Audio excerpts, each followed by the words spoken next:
Oh, you a good horse today, Shorty? Huh?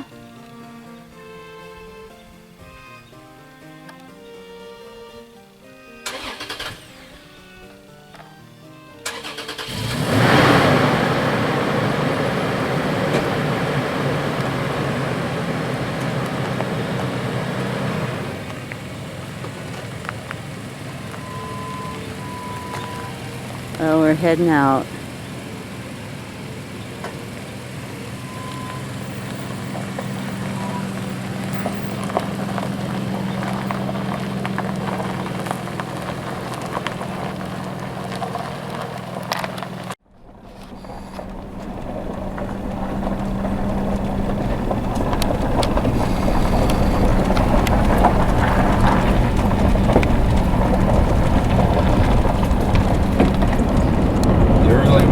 Shadows are still long as we head toward Lakeview on our way antelope hunting through the pine forest around La Pine.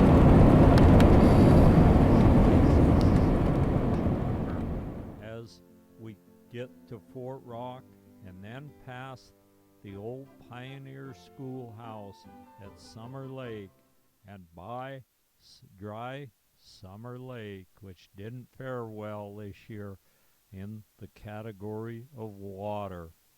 We push on southward toward Lakeview. We go through past Lakeview, and then ahead of us we see an incredible sight. It's the steepest grade in Oregon, going up the Owhye Rim.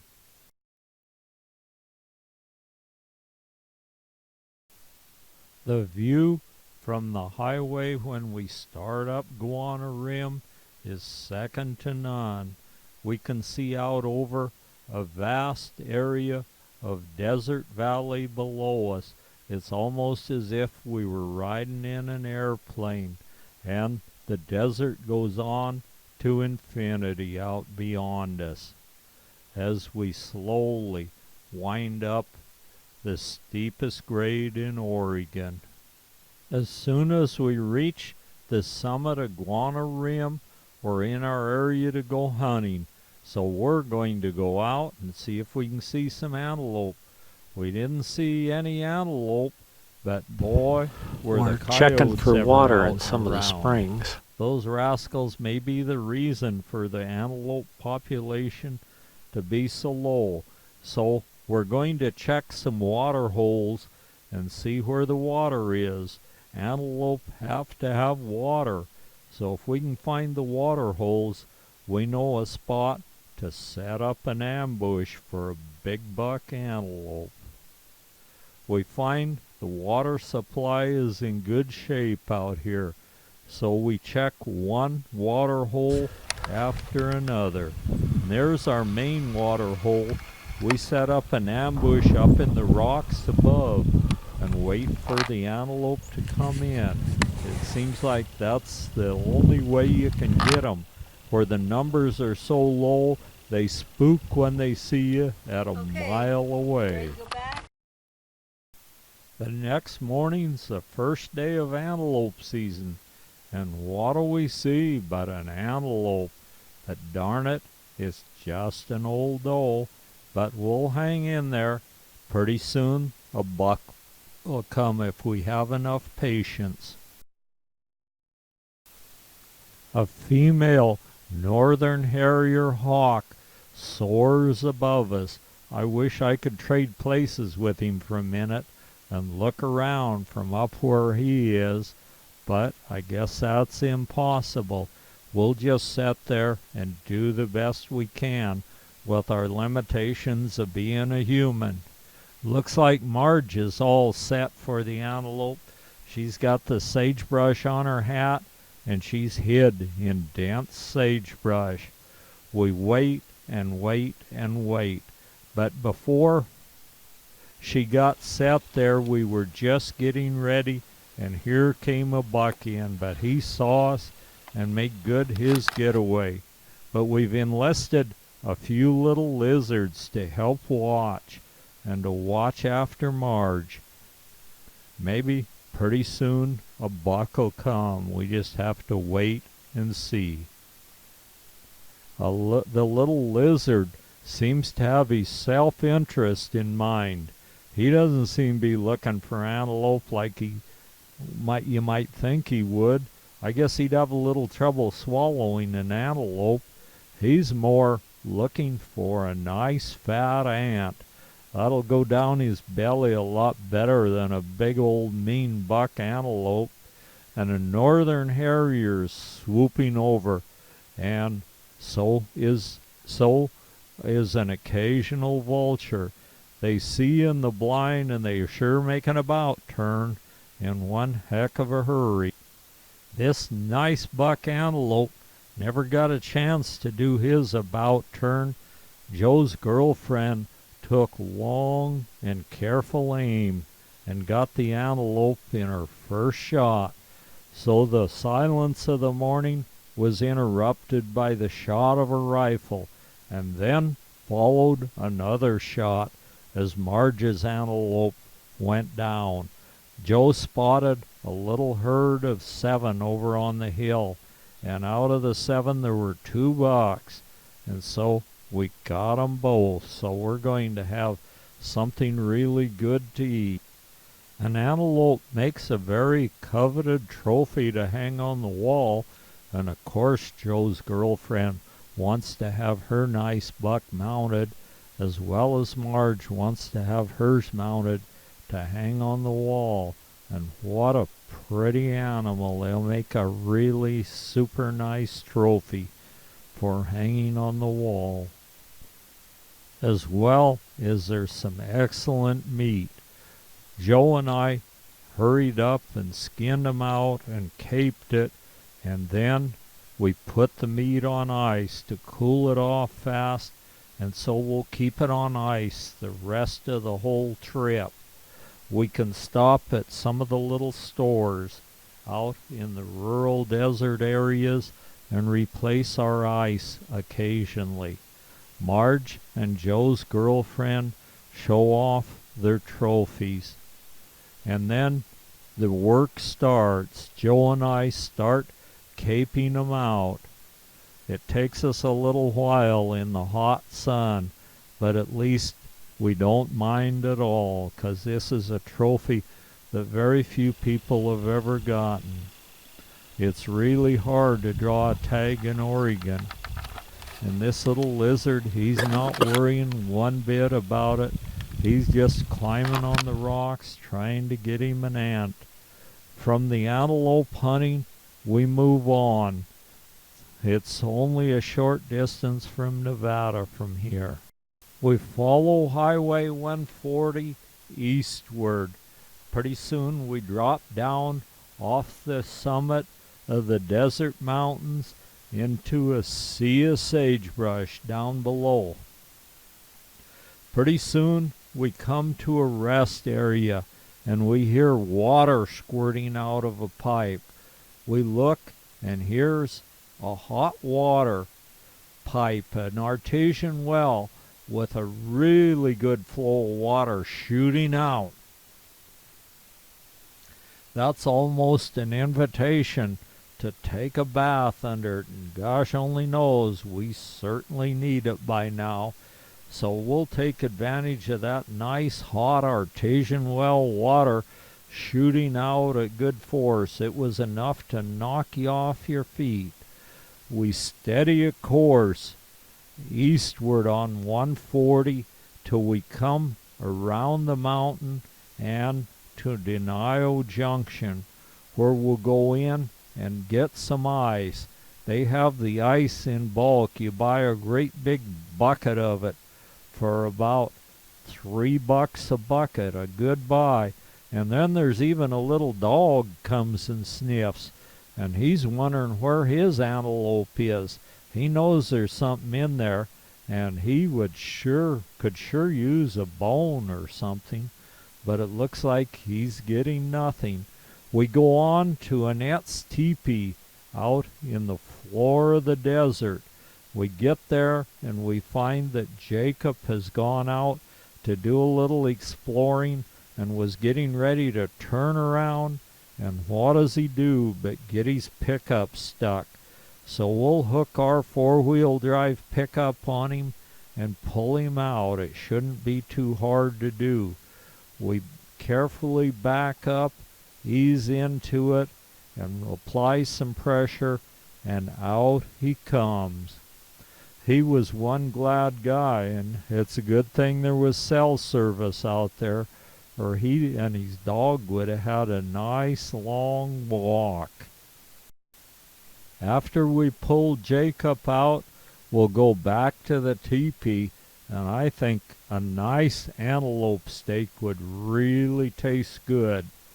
The pickup comes out fairly easily when I put mine in four-wheel drive and just ease into it and pull him out. We'll do up that chain and get back there and have some antelope steak. We get in the teepee, and here's a quite sunburned Annette staying in the shade of the teepee. It looks like her face has turned pretty red, and Jacob's dog looks like he's even turned black out in that sunshine. We'll park at the teepee for the night, and then the next morning we have an urge to go fishing. So we're going to head over and test the water in the Owhye River over around Three Forks. There are a lot of nice smallmouth bass there, and we're hoping to get a few of them. They're really good eating when you fillet them out and cook them with a little cornmeal. Our little caravan is heading out, and we're heading for the Owhye River, Three Forks. We head out the dusty, somewhat rutted road out toward the main White Horse Ranch road, take a left, and go about 10 more miles out till we come to Highway 140. Then we'll take a left on 140 and head towards Burns Junction. The dust is boiling up behind us, and the Steens Mountains are standing tall in the background as we bump our way out the rough little dusty road. We'll have enough dust to start us a potato farm, I think, by the time we get out of here. Shortly after we get on Highway 140 heading north, we spot a little group of horses. At first I thought it was wild horses, but on closer inspection I could see that it wasn't. And some rancher's herd of horses that he uses for working around the ranch. Cow ponies, really pretty cow ponies of all colors, and then two big heavy draft horses to pull a wagon or whatever around. They don't have much snow here, so I doubt that they're to pull sleds, but we can see these horses are too good a horses and really well groomed, so they have got to belong to the ranch, and they're real friendly. When we stopped, they started walking over to us. I guess they thought that someplace in that pickup there must be a bag of grain, and a little bit of grain would sure taste nice now. We see the saddle scars on top the back of that sorrel horse. That means that it's a saddle horse. All the way we send a cloud of dust billowing skyward as we have quite a bit of gravel road to negotiate. We go through Rome and then take the right turn toward Three Forks. It's a bouncy, bumpy, tooth-jarring ride for about 35 miles of dirt road till we come to the Owhye Canyon overlook. We take some pictures and look over the Owhye Canyon as the river winds down below like a small ribbon. And then, who enters the picture but an old rattlesnake. He got out on the road and some tourist or somebody ran over his head. So he was one dead rattlesnake, but Joe didn't mind. He's going to make a meal out of him. We resume our travels and head down just a few miles farther till we come to the spot where we can see down in the Owhye Canyon and see switchbacks and winding down below us and a few little roads down in the bottom, and of course we can see all three forks of the Owhye River. And then we look across and we can see the old hand-built wagon road. It's said that they hauled mail to Silver City, Idaho through here, and one time when they were trying to cross the Owhye River, something went wrong and a cannon fell out of one of the wagons and was lost in the river. There's some that say it's still there, but we found that is false. It's not there anymore. That's just one of the stories. Of course, the military doesn't just leave cannons lay around like that. The Indians might point it in the wrong direction, and besides, somebody's got to account for that cannon. One switchback after another, we move on down to the river's edge. When we reach the bottom and make that right turn, the first sight we see is an old military dugout house. That's half below and half above ground, and a cave that was inhabited by early Americans for maybe hundreds of years. This place is where military personnel stayed with extra horses to help pull the wagons out of the canyon. I walked up the old hand-built road going out of the cabin, and it's still in pretty good shape. And I see some anchors up there where apparently they would pull and lower the wagons up out of the canyon. But we're down on the river and it's hot. Let's try a little swimming. And then fishing sounds like a good idea. First, Marge casts out, and almost every cast, and usually on your first cast, you hook in to one of these smallmouth bass, and that's a pretty good one. It'll make excellent table fare. So we're allowed 5 each, so we're going to each catch our 5, and then we'll fillet them out, and we'll have a fish feed fit for a king. One right after another, Marge is catching these little fish. It takes me a while to get started. I usually have to tie some hooks on and untangle some lines and fix a few things. So Marge usually always catches hers first, but that's okay. There's plenty for all. And every single cast you catch one. And finally, I hook in one, and it seems like a really good one. He swam from up above and made a dash down into a pool down below. I thought maybe he'd try to tangle me around a stick. But he's nice size. And I won that round, and what a nice one. That was a really good back.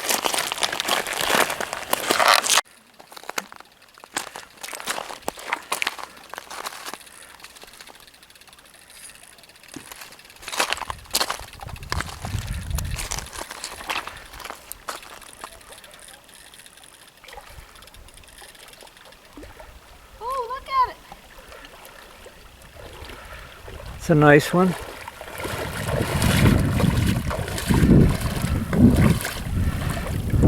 Hurry up to shore before he gets off. He just barely hooked. He's pretty big. Joe's got one on. Bring him in. Oh, that's a nice one. Big one. Look at him.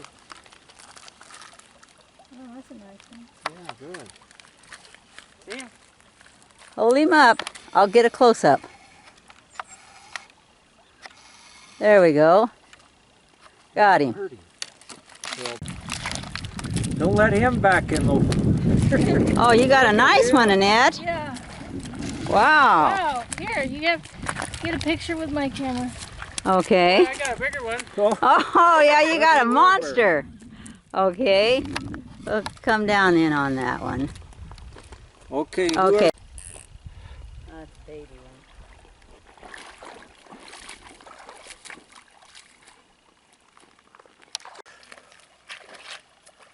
Oh, he's spicy though. He's a fighter. But he's a fish. Oh, he's not bad. He's decent He's size. a nice fish.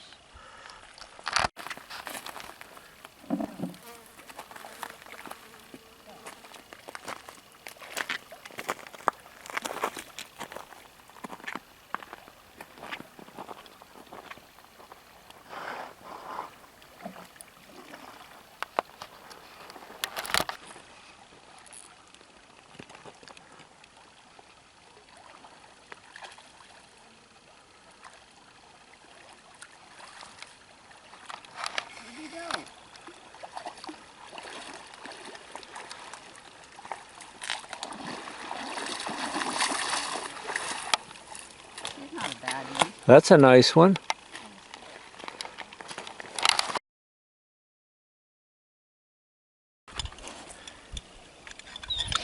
The dog ate the fish worms.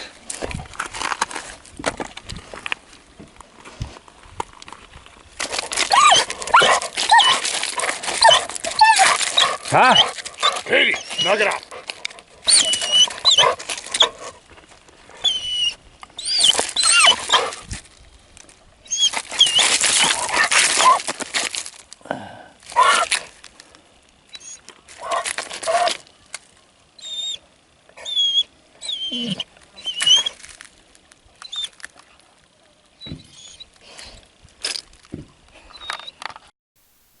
Jacob's dog enters the scene now, and the fishing will never be the same here again after that dog came. He wanted to chase Jacob's hook. Every time he'd throw it out, the dog would lunge and try to catch it. So someone had to hold the dog, and he'd still lunge and bark, and he was almost impossible to hold while Jacob caught his fish.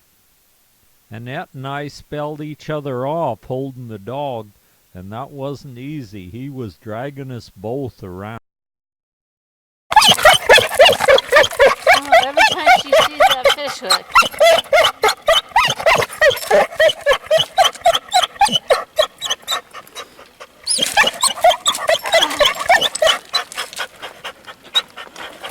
Katie.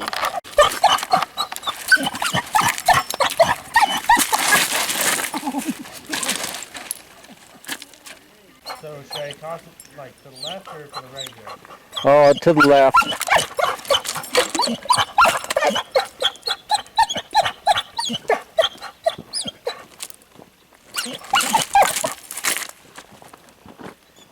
out there.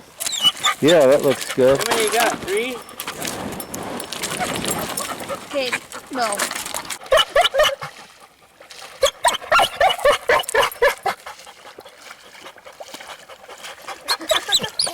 You give up? Yeah. I ran out of worms. Oh no, Jacob's gonna cast again.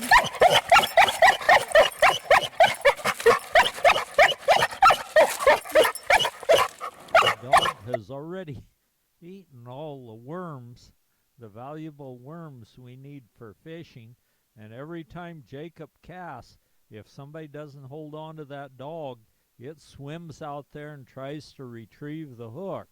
It's only a matter of time till we hook the dog, but maybe that dog would be good eating. Well, we finished out the night, and Jacob finally caught his fish.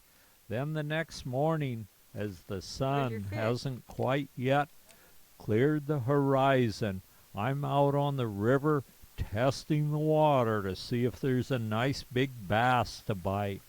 And bite they did.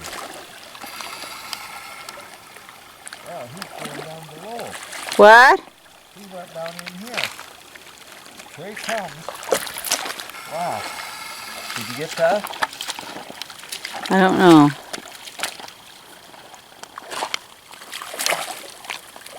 Oh, he's about the biggest one yet.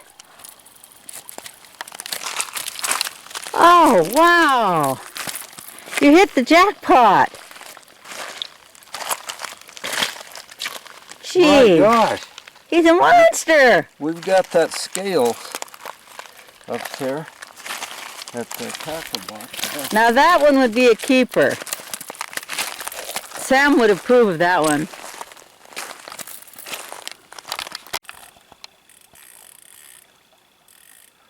You think so? Looks like it.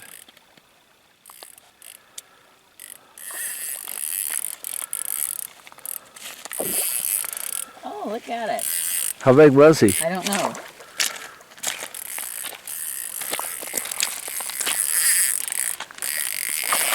Your line is kind of light, you know, so What? take him easy.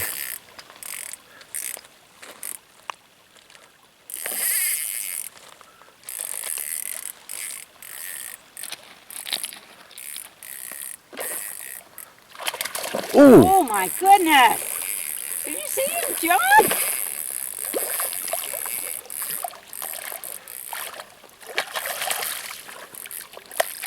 Oh goodness!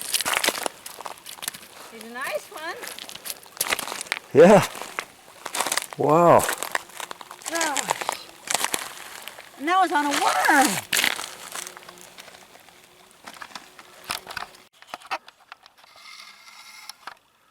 Now that's a fish. Yeah. Wow. Since Jacob's dog has already taken the liberty to eat our worms,